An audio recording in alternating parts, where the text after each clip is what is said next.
भी आपका क्लास लिया जाएगा। 12th का क्लास और 12th के मैथ में पढ़ाता हूँ। जिस स्टूडेंट को ऑफलाइन में जो प्रॉब्लम होता है, तो बहुत सारे स्टूडेंट को कोई शिकायत करने लगे कि प्रॉब्लम हो रहा है सर, तो वैसे स्टूडेंट के लिए अब ऑनलाइन भी यूट्यूब में वीडियो डाला जाएगा। तो जिनको जो प्रॉब्लम हो वो प्रॉब्लम ऑफलाइन में कर ही रहे हैं, अगर समझ में नहीं आए तो एक बार यूट्यूब से भी देख ले ताकि समझ में आए। तो आज आप लोगों को एनसीईआरटी क्लास 12 एनसीईआरटी मैथ का आज एक्सरसाइज 3.1 चैप्टर का नाम है मैट्रिक्स। तो इनका ऑब्जेक्टिव कराया जाएगा। तो एक्सरसाइज 3.1 में आपका टोटल क्वेश्चन आपका 10 है, जिसमें से 3 ऑब्जेक्टिव है और बाकी सब्जेक्टिव है।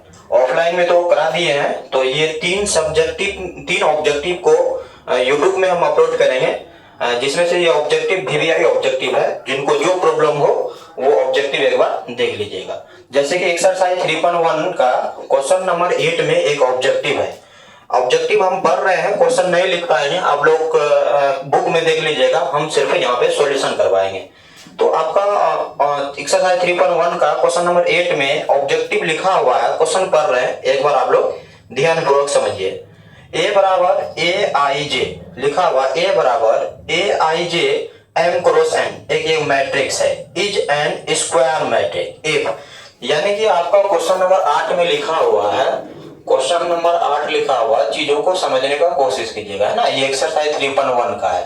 क्वेश्चन नंबर 8 में लिखा हुआ, छोटा क्वेश्चन है, लिख ही देते हैं। ए बराबर ब्रैकेट लिखा हुआ, ये मैट्रिक्स का साइन है, ए आई जे। ये ए आई जे ये क्या बता रहा है? पोजीशन को बता रहा है। ये मैट्रिक्स है, ये लिखा हुआ ए आई जे, और ये दिया हुआ है एम क्रॉस एन, है ना। ये A I J M cross N is N square is N square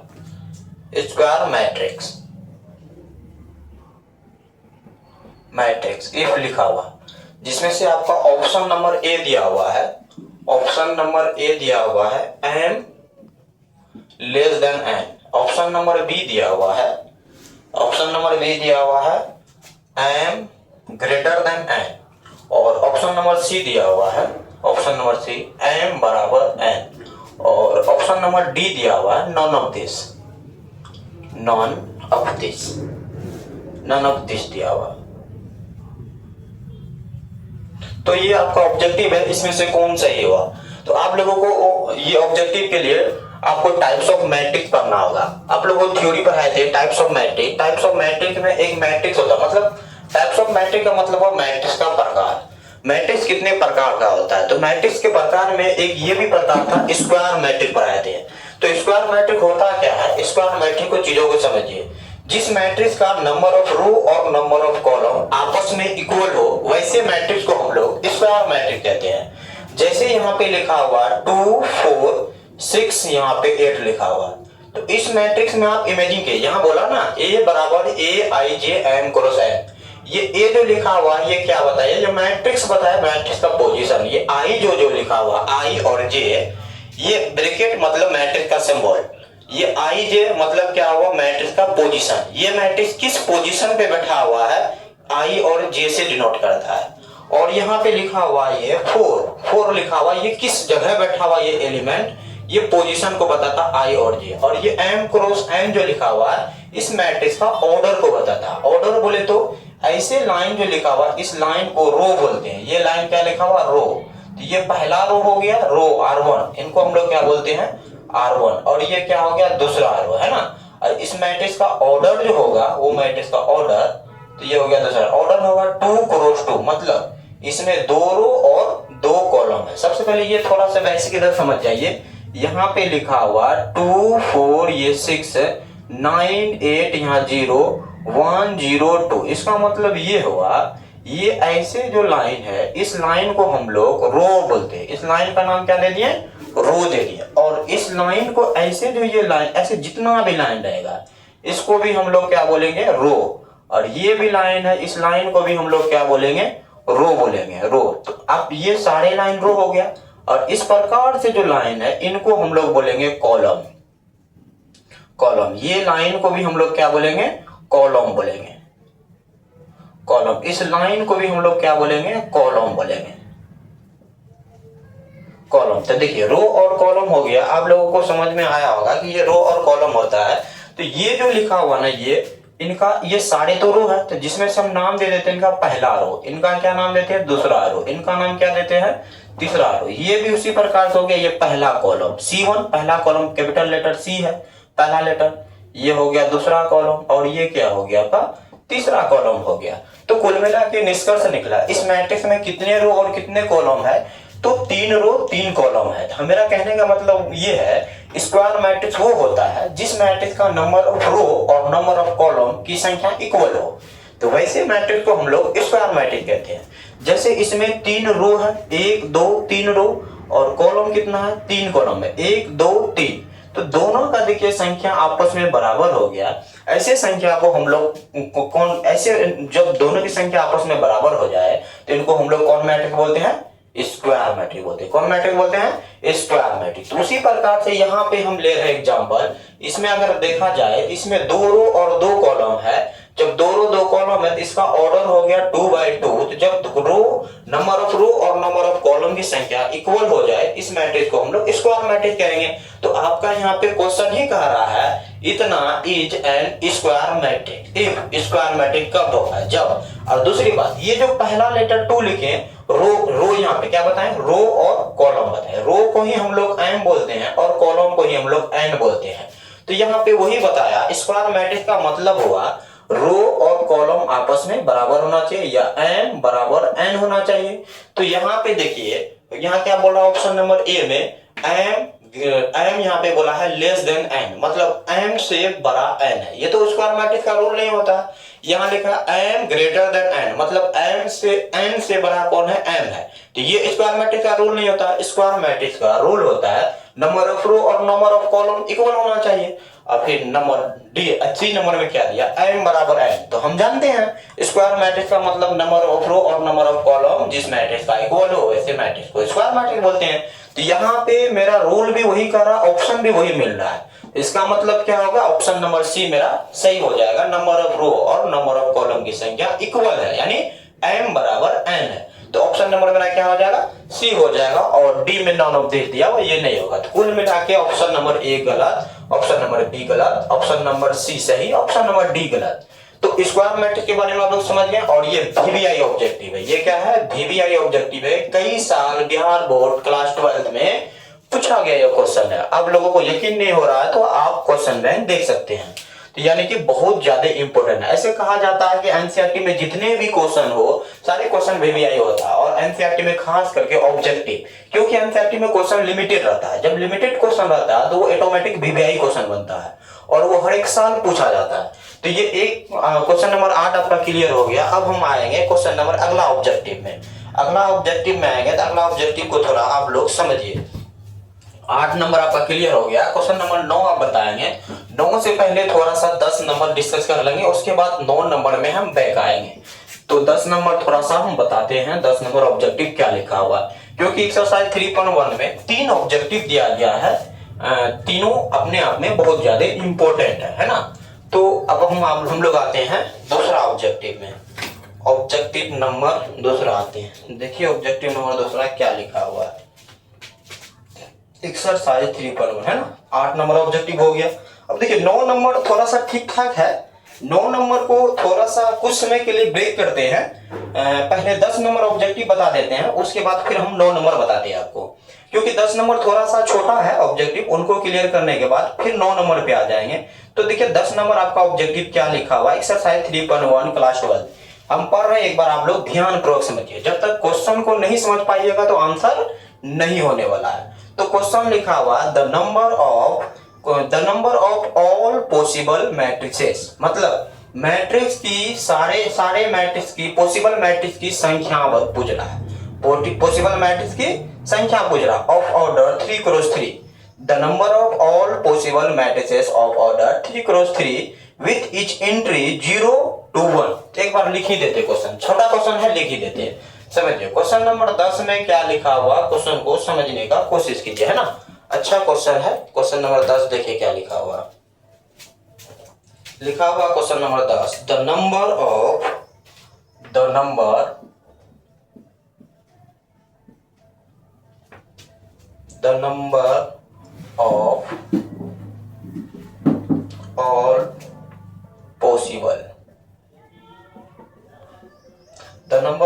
all possible matrices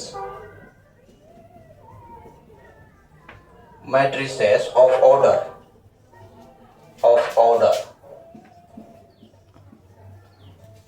3 cross 3। उसके बाद लिखा हुआ with each entry 0 to 1। ये लिखा हुआ है। चलिए ठीक है, समझिए 0 to 1 इज, यहाँ पे लिखा हुआ 0 to 1 इज लिखा हुआ। तो लिखा हुआ the number of all possible matrices of order 3 cross 3 with each entry 0 to 1 is. बोल रहा है बोल रहा है 3 क्रॉस 3 ऑर्डर का एक मैट्रिक्स है। 3 क्रॉस 3 ऑर्डर का एक मैट्रिक्स है, उसमें एलिमेंट कितना एंट्री कर रहा है बताइए? तो 2 एलिमेंट एंट्री कर रहा है, जिसका नाम क्या है? 0 और 1। तो हमको बता रहा है ये 0 और 1 से 3 क्रॉस 3 ऑर्डर का मैट्रिक्स की संख्या कितना बना सकते हैं, कितना पॉसिबल मैट्रिक्स बना सकते हैं। जैसे फॉर एग्जांपल ये क्लासरूम है, ये क्लासरूम में 2 रो और 2 कॉलम का एक मैट्रिक्स बना हुआ है। जैसे यहाँ पे ये एक मान लीजिए इस प्रकार का एक घर है, मान लीजिए इस प्रकार का। यहाँ पे ये एक डब्बा दिया हुआ है, यहाँ पे एक डब्बा दिया हुआ है और यहाँ पे एक डब्बा दिया हुआ है ना। इस प्रकार से क्या दिया हुआ है देख लीजिए, चीजों को थोड़ा सा समझने का कोशिश कीजिए। ये डब्बा दिया हुआ, यहाँ पे भी डब्बा दिया, यहाँ पे भी ऐसा दिया। ये खाली घर है, तो ये खाली घर है, इसमें ये 3 रो और 3 कॉलम का ये घर बना हुआ है।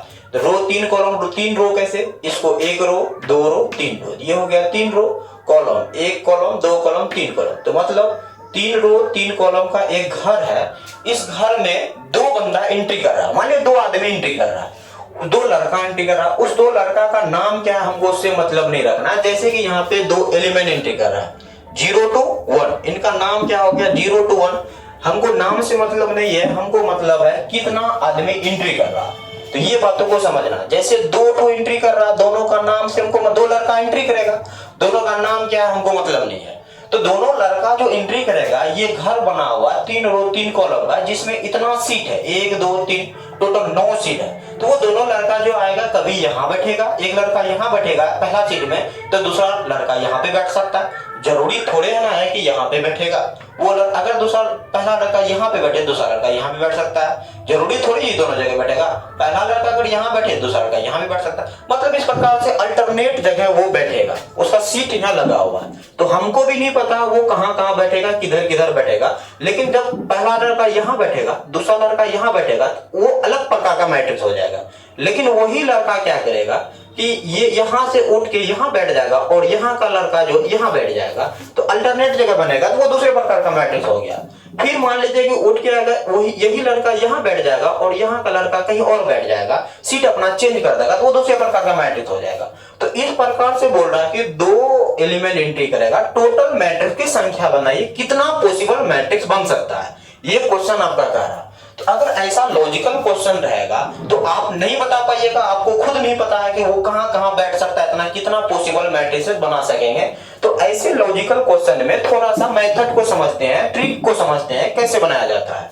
अगर ऐसा क्वेश्चन रहेगा तो आप चीजों को यहाँ पे ये देखिएगा, कितने ऑर्डर का ये मैट्रिक्स है। सबसे पहले देखना ऑर्डर कितना है? 3/3। ऑर्डर क्या बोला ये क्वेश्चन, ऑर्डर क्या बोला है? 3/3 बोला है। उसके बाद आपको देखना है, उसके बाद आपको क्या देखना है? 3/3 ऑर्डर का तो है, विथ ईच एंट्री, इसके साथ साथ कितने एलिमेंट एंट्री कर रहा है।